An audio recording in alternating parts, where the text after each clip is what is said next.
Jumpa lagi saudara-saudariku yang terkasih, kembali Anda bertemu dengan saya, Pastor Igo Walerubune MEC, dalam permenungan dan belajar bersama untuk memiliki kecerdasan sosial bersumber pada pesan inspiratif dari Injil hari Minggu. Minggu 14 Februari 2021, Minggu biasa ke-6. Injil Markus pasal 1 ayat 40 sampai dengan 45. Markus mencatat, seorang yang sakit kusta datang kepada Yesus. Sambil berlutut di hadapan Yesus, ia mohon bantuannya, katanya, "Kalau engkau mau, engkau dapat menahirkan aku." Maka tergeraklah hati Yesus oleh belas kasihan. Lalu ia mengulurkan tangannya, menjamah orang itu, dan berkata kepadanya, "Aku mau, jadilah engkau tahir." Seperti biasa, pertanyaannya adalah pesan inspiratif apa yang dapat kita ambil dari Injil dan Sabda Yesus hari ini sebagai bahan ajar kita dalam proses belajar untuk memiliki kecerdasan sosial. Saya seperti biasa juga membatasi diri untuk hanya mengambil 3 pesan inspiratif saja. Bagi saya, pesan inspiratif pertama adalah kalau engkau mau. Sangat menarik menyimak ungkapan hati yang muncul dari mulut orang yang sakit kusta itu ketika bertemu dengan Yesus. Kalau engkau mau, engkau dapat menahirkan aku. Orang yang sakit kusta ini sebenarnya punya kebutuhan yang sangat mendasar, yaitu menjadi tahir, menjadi sembuh dari sakitnya.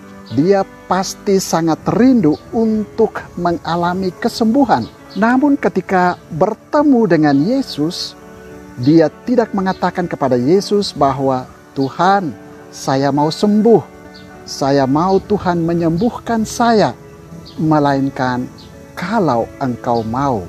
Bagi kita orang beriman, ungkapan orang yang kusta ini menjadi sebuah model doa yang mengoreksi bentuk doa-doa kita yang biasanya atau umumnya kita mulai dengan ungkapan, "Tuhan, saya mau ini, saya mohon itu, saya butuhkan hal ini, saya menghendaki hal sana," dan lain-lain sebagainya.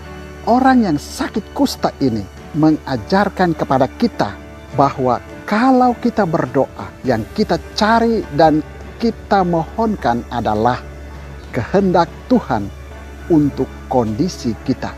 Bukan malah sebaliknya, kita memaksakan keinginan, kemauan, dan kehendak kita kepada Tuhan. Tetapi secara sosial, ungkapan orang yang sakit kusta ini memberikan pelajaran kepada kita bahwa dalam kebersamaan hidup, dalam relasi dengan orang lain, janganlah kita menjadi egois dan egosentris. Perlulah kita membuka ruang kebebasan dan aspirasi kepada orang lain untuk berkreasi serta mengungkapkan aspirasi dan kehendaknya. Belajar untuk mendengarkan aspirasi dan kehendak orang lain. Artinya kita tidak mendominasi hubungan kita dengan orang lain dengan kehendak dan keinginan diri sendiri, tetapi juga membuka ruang, memberi kesempatan untuk orang lain bertumbuh, kreatif, berkreasi, menunjukkan juga kehendak dan keinginannya. Jadi kita tidak selalu mau mengatakan apa yang saya mau atau apa yang saya kehendaki, tetapi juga bertanya apa yang orang lain mau, apa yang orang lain butuhkan, apa yang orang lain kehendaki. Maka berikan kesempatan kepada orang lain untuk mengatakan kehendaknya, menyampaikan aspirasinya, mengungkapkan kebutuhan dan keinginannya, serta maksud-maksudnya. Pesan inspiratif kedua adalah tergerak hati. Kita mendengar dari Injil hari ini bahwa setelah permohonan dari orang yang sakit kusta itu kepada Yesus, maka tergeraklah hati Yesus oleh belas kasihan. Kisah Injil selalu menceritakan tentang Yesus yang ketika berhadapan dengan orang yang susah, orang yang sakit, menderita, orang yang bersedih dan berduka, Yesus selalu tergerak hatinya oleh belas kasihan. Yesus selalu iba hatinya. Yesus tergerak hatinya karena digerakkan oleh cintanya yang begitu besar kepada orang yang sedang susah dan menderita tersebut. Cinta yang begitu besar pada diri Yesus membangkitkan empati, ikut berbela rasa, ikut menderita, ikut merasakan sakit dan penderitaan serta kesusahan dan kesulitan yang dialami oleh sesama manusia. Yesus menunjukkan sebuah kualitas dorongan batin karena cinta yang mau membebaskan orang yang sedang menderita itu dari penderitaannya.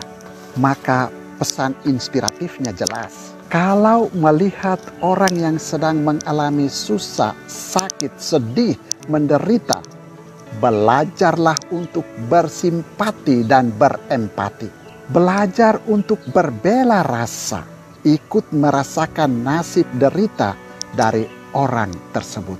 Jangan sampai ketika kita bertemu dengan orang yang menderita, orang yang sakit, orang yang sedang susah, malah kita membiarkan, malah kita senang melihat mereka menderita, malah kita tertawa-tawa, bahkan mungkin tambah menghina dan mengejeknya. Jangan sampai kita malah senang hidup di atas penderitaan dan kesusahan hidup orang lain. Apalagi hari ini kita merayakan hari kasih sayang, Valentine's Day. Maka marilah kita membangun hidup kita atas dasar kasih sayang satu kepada yang lain, senasib, sepenanggungan, ikut berbela rasa dengan sesama yang susah dan menderita. Pesan inspiratif ketiga adalah mengulurkan tangan.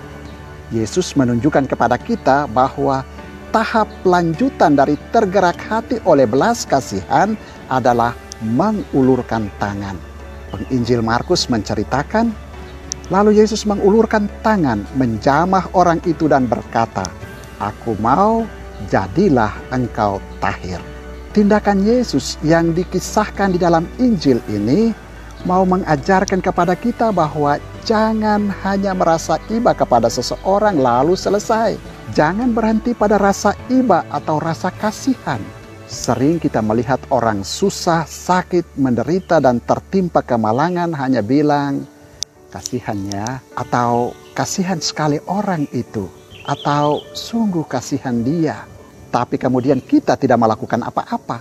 Kita belajar dari Injil hari ini bahwa rasa kasihan ataupun rasa iba kita hendaknya berlanjut kepada sebuah tindakan konkret, yakni mengulurkan tangan, menolong orang yang sedang susah atau tertimpa kemalangan itu.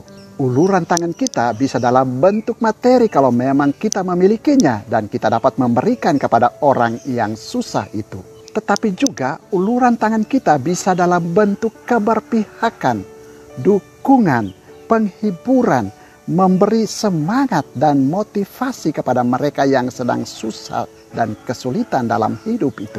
Tetapi juga uluran tangan kita dapat berbentuk doa-doa yang kita panjatkan kepada Tuhan dengan intensi khusus bagi orang yang sedang mengalami musibah dan menderita tersebut. Yang paling penting adalah kita belajar untuk tidak berhenti pada rasa kasihan dan rasa iba, tetapi berlanjut dengan melakukan sesuatu bagi orang yang susah, sakit, ataupun yang sedang ada dalam keadaan sulit tersebut. Mari belajar untuk selalu berbagi kasih sayang, berempati, dan mengulurkan tangan menolong mereka yang sedang membutuhkan pertolongan kita. Selamat hari kasih sayang. Tuhan memberkati.